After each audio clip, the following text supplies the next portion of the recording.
유대인의 큰 무리가 예수께서 여기 계신 줄을 알고 오니 이는 예수만 보기 위함이 아니요 죽은 자 가운데서 살리신 나사로도 보려 함이로라.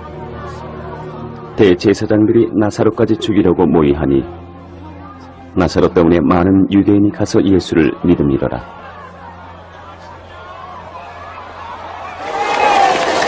그 이튿날에는 명절에 온 큰 무리가 예수께서 예루살렘으로 오신다는 것을 듣고 종려나무 가지를 가지고 맞으러 나가 외치되 호산나 찬송하리로다. 주의 이름으로 오시는 이 곧 이스라엘의 왕이시여. 예수는 한 어린 나귀를 보고 타시니 이는 기록된 바 시온 따라 두려워하지 말라. 보라, 너의 왕이 나귀 새끼를 타고 오신다 함과 같더라.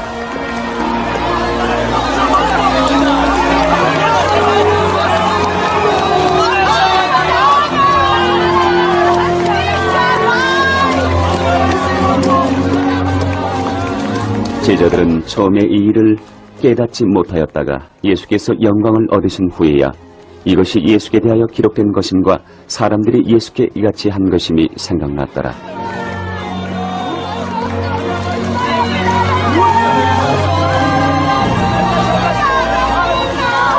나사로를 무덤에서 불러내어 죽은 자 가운데서 살리실 때 함께 있던 무리가 증언한지라.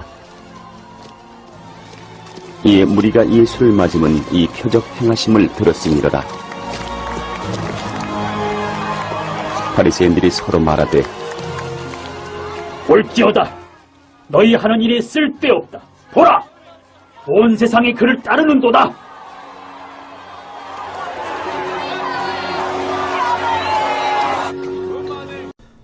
안녕하세요. 빛을 담은 교회 이정훈 목사입니다. 한 주도 잘 지내셨습니까? 오늘 말씀은 요한복음 12장에 나 있는 말씀인데요. 예수님께서 예루살렘에 이제 유월절을 맞이해서 입성하시는 그런 장면이 나오는 말씀 구절입니다. 여러분, 성령을 따라 행하라. 어떻게 보면 이 성령을 따라 행하라 라는 말씀 제목과 예수님의 예루살렘 입성하고 무슨 상관이 있을까라는 생각이 들긴 하지만 오늘 말씀을 들어보시면 왜 우리가 성령을 따라 생활을 해야 되는지를 알게 되실 겁니다. 자, 지난 시간에 마리아가 예수님의 발에 향유를 붓고 난 이후에 오늘 본문에 보면 그 이튿날이라는 말이 있습니다. 다시 말씀드리면 예수님이 이제 유일로 따진다고 한다면 주일날 예루살렘에 들어가시는 날이 되었습니다. 수많은 무리들은 예수님이 오지 않을 것이라 생각을 했습니다. 왜냐하면 예수님에 대한 체포령이 벌써 난 상태이고 당연히 예수님이 오시면 잡힐 것이고, 그럼에도 불구하고 수많은 무리들은 예수님께서 예루살렘에서 보여주셨던 이적들을 기억하고 있기 때문에 특별히 죽은 나사로가 살아난 사건을 소문을 통해서 수많은 사람들이 듣게 되었습니다. 유월절날 예루살렘의 정결 예식을 행하기 위해서 모이는 수가 역사학자들에 의하면 250만 명이라고 합니다.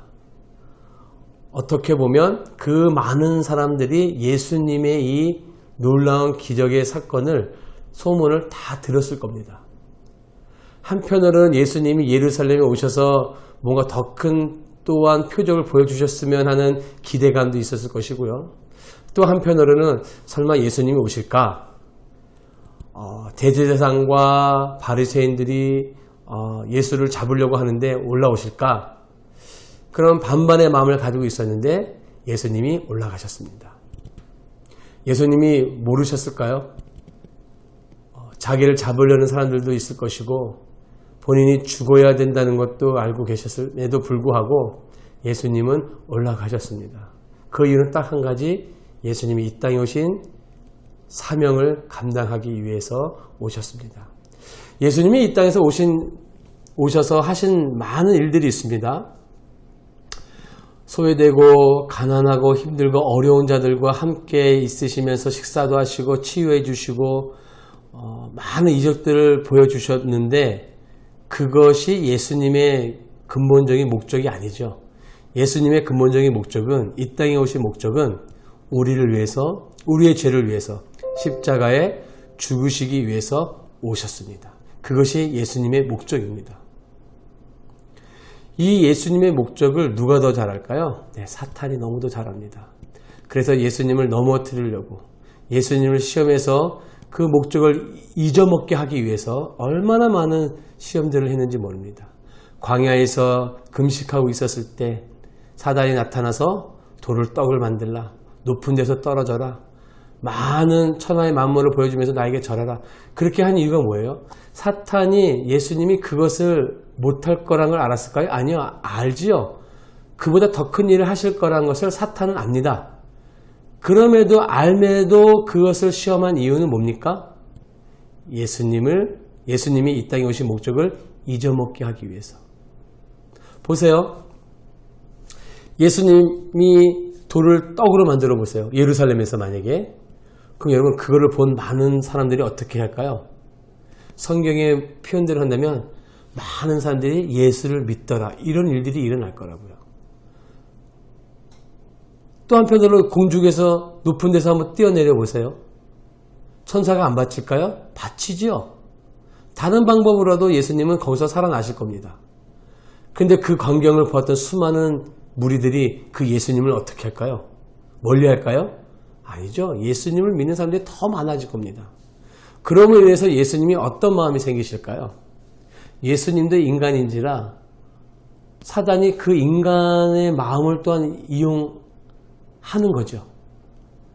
그런 착각에 빠지다 보면 수많은 무리들이 예수님을 쫓는 그런 무리 속에 예수님이 있다 보면 예수님이 혹 자신이 하려고 하는 귀한 목적을 잊어먹지는 않을까. 그러니까 사단은 참으로 교묘합니다. 여러분, 사단이 우리도 그렇게 공격합니다. 예수님이 이 땅에 우리를 보내주신 이유가 뭡니까? 내가 너를 지명하여 태초에 너를 선택했다고 하셨는데 예수님이 이 땅에 보내주신 이유가 뭡니까? 하나님이 영광 받으시고 우리는 그분을 영원토록 즐거워하는 것, 그게 목적인데 그거를 잊어먹게 하려고 사단은 무지행장 노력을 할 겁니다. 오늘 이 본문도 어떻게 보면 그런 장면입니다. 예수님이 입성하실 때 수많은 무리들이 종려나무 가지를 들고 호산나 외쳤습니다. 물론 그 당시에 왕이 어린 나귀를 타고 입성할 때 그런 의미가 있습니다. 나는 왕이고 나는 평화의 왕이다. 물론 이런 모습으로 그 당시에 실제적으로 왕이 입성하기도 합니다. 근데 그와 똑같은 모습으로 지금 예수님이 어린 나귀를 타고 예루살렘으로 들어가시는 거예요. 이것은 무엇을 선포하는 거죠? 영적으로 나는 왕이고 평화의 왕으로 이 땅에 왔다는 것을 선포하시는 거죠. 그런데 그 예수님이 입성하시는 그 모습을 여러분 한번 상상해 보세요. 갈릴리의 정말 빈민촌에 살던 예수님입니다. 많은 날들을 여행을 하다가 이제 예루살렘으로 입성합니다. 그러니 그 몰골이 어떻겠어요? 입었던 옷이 어떻겠어요? 또한 그 뒤를 따르던 12제자의 모습은 더하지 않을까요? 갈릴리 어부의 출신들이 예수님을 모시고 들어가는데 그 광경을 보고 있는 무리들이 그 모습을 보고 뭐라고 생각할까요? 그러니까 정상적이면 저것들 뭐 하는 거야? 쇼하는 거야? 완전 코미디네? 이렇게 여길 수 있다고요. 그런데 정반대의 사건이 일어났어요. 그런 모습으로 입성함에도 불구하고 수많은 사람들이 종려나무를 흔들면서 또한 가시는 그 바닥에 깔면서 호산나 외칩니다. 종려나무를 흔들며 마중했다는 것은 당신은 우리의 승리자십니다. 우리를 이끄시고 우리의 승자가 되어 주십시오. 그런 의미를 가지고 있거든요. 또한 호산나 외쳤다는 건 뭐예요? 당신은 나의 구원자가 되어 주십시오. 우리를 이곳에서 구원해 주십시오. 이런 의미가 있거든요. 자, 그러면 그 모습을 보고 웃은 것이 아니라 코미디라고 웃긴 일 한다고 손가락질 하는 것이 아니라 오히려 그 예수님과 그 제자들을 환영했다는 것은 이유가 있다는 거예요. 그들이 목적을 가지고 있다는 거예요. 성경에서는 그것을 뭐라고 그러냐면 이렇게 말하고 있습니다. 17절과 18절 말씀인데 나사로를 무덤에서 불러내어 죽은 자 가운데서 살리실 때 함께 있던 무리가 증언한지라 이에 무리가 예수를 맞음은 이 표적 행하심을 들었음이니라. 표적 행함을 들었기 때문에 이 수많은 무리들이 예수님을 맞았다. 이 말은 무엇이냐면 죽은 나사로를 살렸던 그 예수님은 나의 문제도 나의 욕구도 해결해 줄 수 있는 분이라는 거죠. 다시 생각하면 다시 말하면 그 욕구를 해결해 줄 수 없는 분이라고 한다면 언제든지 그분을 버릴 수도 있는 그런 상황이라는 거예요. 그런데 지금은 예수님이 그런 분으로 오시는 거예요. 자신들의 문제를 해결해 주고 자신들의 욕구를 채워줄 수 있는 분으로. 예수님이 길이고 진리고 생명임으로 믿는 것이 아니라 나의 욕구를 채워주시는 분으로 믿는 거예요. 그러니까 환영하는 거죠. 누가 봐도 그 광경을 보면은 야, 저 코미디 한다고 말을 해야 되는 건데 수많은 사람들이 환영을 하고 있어요. 저희 빛을 담은 교회 옆에 있는 한 아동발달 센터에서 가끔씩 우리 원장님 남편분과 제가 이야기를 좀 나누는 가운데 있는데 그분이 저한테 그런 간증을 해주셨어요. 본인이 이제는 경찰 진급시험을 보게 됐는데 그 진급시험을 볼 때 이제는 이번에 당연히 자기 순서가 되어서 이제 진급할 수 있는 그런 시기가 됐다라는 거죠. 당연히 될 줄 알았대요. 그런데 떨어지셨다라는 거예요. 제가 그래서 질문했어요. 많이 실망하셨겠어요. 오히려 더 기도 많이 하시고 교회도 더 열심히 하시고 이거 위해 많이 기도하셨을 텐데 떨어지셨으니 얼마나 좀 마음이 힘드시겠어요. 그랬더니 오히려 그분이 하시는 말씀이 그러더라고요. 아니요, 목사님. 이번 기회를 통해서 제가 예수를 어떻게 믿어야 할지를 다시 한번 깨달았다는 거예요. 그 전에는 자기가 생각하건대 예수를 내가 다니는 직장에 뭔가 진급을 위한 그런 분으로만 예수를 믿었는데 이젠 그게 아님을 내가 그것이 잘못되었음을 깨달았다는 거예요. 오히려 이분은 참 은혜로운 그런 경험을 하신 거죠. 여러분, 저와 여러분들은 어떻습니까? 혹시 예수님이 나의 어떤 욕구의 충족을 위해서 그런 분으로 내가 믿고 있는 건지 한번 다시 한번 해보았으면 좋겠습니다. 성경에는 열매에 관한 이야기가 참 많이 있습니다. 그 중에 여러분들이 잘 알고 있는 갈라디아서 말씀에 보면은 이런 말씀이 있죠. 제가 한번 읽어드릴게요. 내가 이르노니 너희는 성령을 따라 행하라. 그리하면 육체의 욕심을 이루지 아니하리라. 육체의 소욕은 성령을 거스르고 성령은 육체를 거스르나니 이 둘이 서로 대적함으로 너희가 원하는 것을 하지 못하게 하려 함이니라. 사도 바울이 말했던 말씀입니다. 그리고 이 사도 바울이 로마서에서 어떤 말씀을 하시냐면 그러므로 내가 한 법을 깨달았노니 곧 선을 행하기 원하는 나에게 악이 함께 있는 것이로다. 내 속삼으로는 하나님의 법을 즐거워하되 내 지체 속에서 한 다른 법이 내 마음의 법과 싸워 내 지체 속에 있는 죄의 법으로 나를 사로잡는 것을 보는도다. 오호라 나는 공고한 사람이로다. 이 사망의 몸에서 누가 나를 건져내랴. 위대한 사도 바울조차도 자기가 성령 충만할 때에도 항상 자기 마음에는 악의 소유가 꿈틀꿈틀거리면서 자기를 넘어뜨리려고 항상 공격해 온다는 겁니다. 우리가 알고 있는 사도 바울이 엄청난 성령의 사람이잖아요. 그 성령의 사람도 이 세상을 살아갈 때 자기 마음에 나를 넘어뜨리려는 육신의 소욕이 꿈틀거린다는 거예요. 여러분, 우리가 신앙생활을 열심히 하려고 해도 우리 마음에 그 예수님이 길이고 진리고 생명으로 받아들여지는 것이 아니라 이런 육의 소욕으로 나의 어떤 문제를 해결해주고 욕심을 뭔가 이렇게 채워주시는, 아까 말씀드렸던 나의 진급을 시켜주시는, 나의 장사를 잘되게 하시는 그런 육의 소욕으로만 예수님이 다가올 수도 있다는 거예요. 뭐 하지 않으면?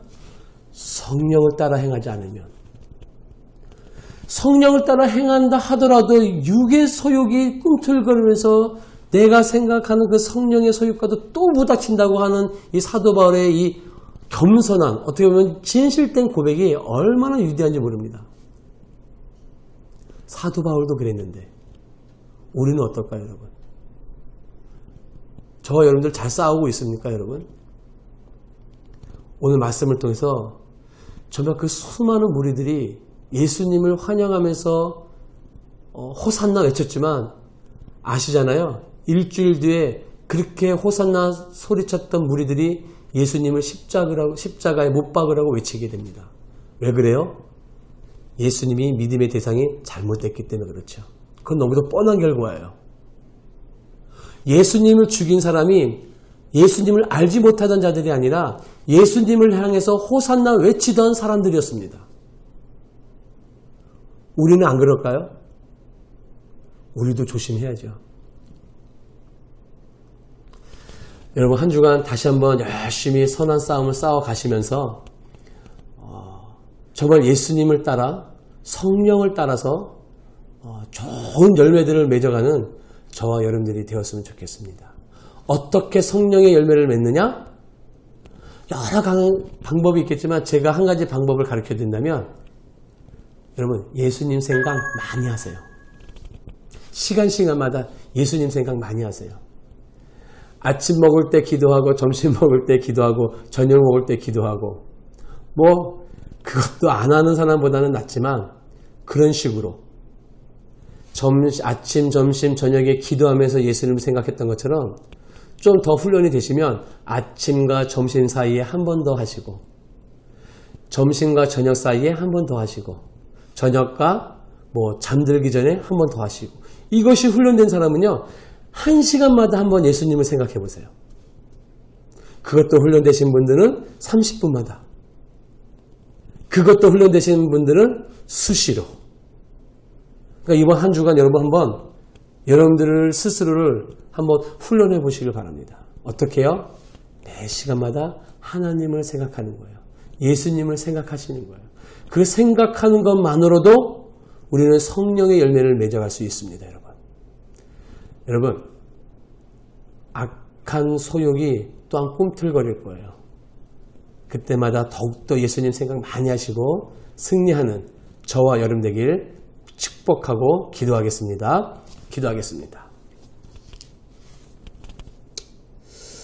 늘 우리와 동행하여 주셔서 우리 곁에 계시는 예수님, 늘 우리와 함께 하시면서 우리를 선한 길로 인도하여 주시는 예수님, 그러나 우리가 때로는 너무 바쁘고 힘들다고 해서 그 예수님을 잊을 때가 얼마나 많았었는지 다시 한번 간절히 회개합니다. 한 주간 다시 한번 살아가면서 언제나 동일하게 나와 함께 해주시는 예수님을 잊지 않고 그 예수님을 생각하고 떠올려서 내 삶 가운데서 고백되어지는 살아있는 예수님이 될 수 있도록 우리 모두를 붙들어 주시고 이끌어 주시옵소서. 감사를 드립니다. 예수님의 이름으로 기도합니다. 아멘. 여러분, 마지막에 말씀을 다시 한번 읽어 드릴게요. 내가 이르노니 너희는 성령을 따라 행하라. 그리하면 육체의 욕심을 이루지 아니하리라. 저도 누군가 하셨던 말씀을 좀 들었던 이야기인데, 옛날 성경에는 이 소욕이라는 단어가 육신의 소욕, 성령의 소욕 이렇게 표현됐다고 하더라고요. 다시 말씀드리면 이 소욕이라는 것은 열정을 뜻한다고 합니다. 열정. 그러니까는 육신의 열정도 얼마나 우리를 힘들게 합니까? 순간순간마다 얼마나 이 육신의 그 열정이 내게 다가오는지 모릅니다. 그때마다 힘들죠. 그러나 여러분, 다른 편의 성령의 소욕, 성령의 열정도 있다는 것을 기억하십시오. 우리가 그 성령의 열정에 더욱더 치우칠 때 그 성령의 열정이 육신의 열정을 뭐한다 그랬어요? 그러니까 이길 수 있다고 그랬습니다.